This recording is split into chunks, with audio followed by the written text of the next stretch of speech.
Quality और consistent performance के लिए सिर्फ सिल्वर पंप्स एंड मोटर्स, नाम याद रखना। વધુ જાણકારી માટે સંવાદદાતા મિહિર સોની આપણી સાથે ફોન લાઈન પર જોડાયા છે। મિહિર, કોંગ્રેસ અને ભાજપના આગેવાનો એક થયા છે બાબા સાહેબ આંબેડકરની પ્રતિમામાં જે તોડફોડ થઈ તેને લઈ અને કમિશનરને આવેદનપત્ર આપવા માટે પહોંચ્યા હતા। શું વધુ જાણકારી? ખોખરામાં જે બાબા સાહેબ આંબેડકરની પ્રતિમાને જે નુકસાન થયું હતું, જે ખંડિત કરવામાં આવ્યું હતું, તે મામલે હવે રાજકારણ છે તે ગરમાયું છે।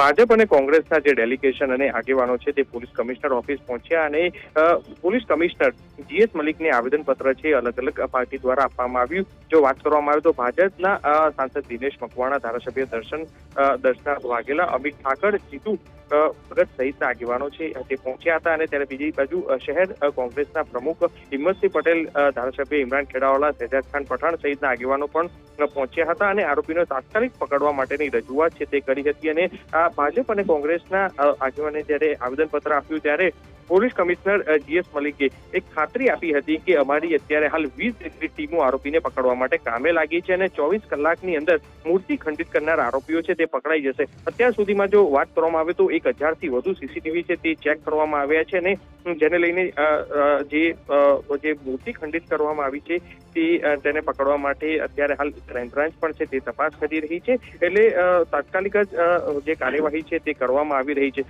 ત્યારે બીજી બાજુ આ ખોખરામાં જે બાબા સાહેબ આંબેડકરની પ્રતિમા જે અસામયિક હતો ખંડિત કરવામાં આવી હતી, જેને લઈને હિંમતસિંહ પટેલ જે કોંગ્રેસના શહેર પ્રમુખ છે તેને પણ એક પ્રતિક્રિયા આપતા કીધું કે સ્થાનિકોમાં એક ઉશ્કેરાટ થયો હતો અને લોકો રોડ ઉપર આવી ગયા હતા અને આટલી હદે જે હલકી કક્ષાનું જે કૃત્ય કરવામાં આવ્યું હતું તેને લઈને ક્યાંક શાંતિ દોડવાનો પ્રયાસ કરીને આખું ષડયંત્ર રચ્યું હોવાના જે આક્ષેપ છે તે કર્યા છે। એટલે આ અસામયિક તત્વોએ જે દેશની મહાન વિભૂતિ જે ડોક્ટર બાબા સાહેબ આંબેડકરની પ્રતિમાને ખંડિત કરી અને જે માહોલ બગાડવાનું ષડયંત્ર રચ્યું છે તેને તરતમાં તરત પકડી લેવાની માંગ છે તે કરવામાં આવી છે।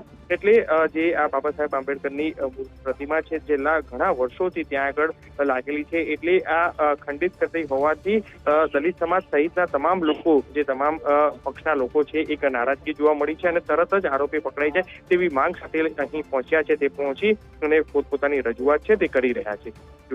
આભાર મિહિર, આપ જોડાઈને જાણકારી આપી તે માટે। અમદાવાદના ખોખરા વિસ્તારમાં બાબા સાહેબ આંબેડકરની મૂર્તિ છે જે ખંડિત થઈ હતી ગઈકાલે આ સમગ્ર ઘટના બની હતી। ત્યારે હાલમાં તમે જોઈ શકો છો અમદાવાદના ખોખરા વિસ્તારમાં દલિત સમાજ દ્વારા બંધના એલાનનું ઘોષણા કરવામાં આવી છે। તમે હાલમાં જોઈ શકો છો કઈ રીતે અત્યારે લોકો છે તે પોતે નારાઓ ખોખરામાં કેટલી દુકાનો છે બધાને બંધ કરવામાં આવી છે। આપણે બેન વાત કરો પ્રયત્ન કરીશું। બેન, ગઈકાલની આ ઘટના છે, હજી સુધી કોઈ આરોપી પકડાયા નથી? ના, હજુ સુધી કોઈ આરોપી અમને પકડાયા નથી ને અમને કોઈ પોલીસ પ્રશાસન તરફથી સંતોષકારક જવાબ નથી મળી રહ્યો। 24 કલાકથી વધુ સમય થયો હોવા છતાં એટલા માટે અમે ખોખરા બંધનું એલાન કર્યું છે। ખોખરા બંધના એલાનથી પણ જો અમને કોઈ સાંજ સુધીમાં આરોપી નહીં મળે તો અમદાવાદ અને ગુજરાત બંધ પણ અમે કરાવીશું। ખોખરા બંધનું એલાન તો ગઈકાલની વાત હતી, ક્યાંક ને ક્યાંક સાથ સહકાર ના મળતો એવું કેમ લાગે? અમે 24 કલાકનો અલ્ટિમેટમ આપ્યું હતું, 24 કલાકના અમે પોલીસ તંત્રને સાથ સહકાર આપ્યો। એ સાથ સહકાર આપ્યા હોવા છતાં પોલીસ તંત્ર સામેથી અમને કોઈ પણ સંતોષકારક જવાબ ના મળ્યો। અમને કોઈ પણ ગુનો અમને પોલીસ તંત્ર તરફથી કોઈ પણ સંતોષકારક જવાબ ના મળવાથી આજે અમારે ફરજ પડી કે અમે ખોખરા બંધ કરાવ્યું। હવે કેટલો અલ્ટિમેટમ આપો? અમે આજ બપોર સુધીનો ટાઈમ આપ્યો છે। બપોર પછી જો સાંજ સુધીમાં પણ આરોપી અમારી સમક્ષ હાજર નહીં થાય તો અમે અમદાવાદ બંધ કરાવીશું, રોડ રસ્તા પર ઉતરી જઈશું ને ઉગ્રથી અતિ ઉગ્ર આંદોલન થશે।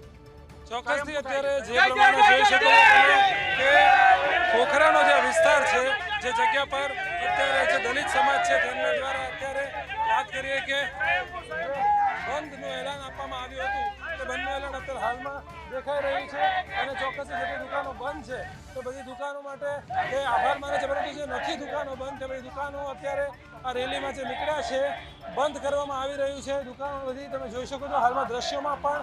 એટલે જે પ્રમાણે જે બાબા સાહેબ આંબેડકરની મૂર્તિ જે ખંડિત થઈ હતી ત્યારબાદ 24 કલાકનું જે અલ્ટિમેટમ આપવામાં આવ્યું હતું તે અલ્ટિમેટમ આપ્યા બાદ વાત કરીએ કે અત્યારે હાલમાં જો હવે પણ બપોર સુધી જવાબ નહીં મળે, આરોપીઓ નહીં પકડવામાં આવે તો ગુજરાત બંધ સુધીનું એલાન કરવાનું અહીંયા ઘોષણા થઈ રહી છે। કેમેરામેન કલ્પેશ રાણા સાથે મિહિર સોલંકી, ન્યૂઝ કેપિટલ, અમદાવાદ।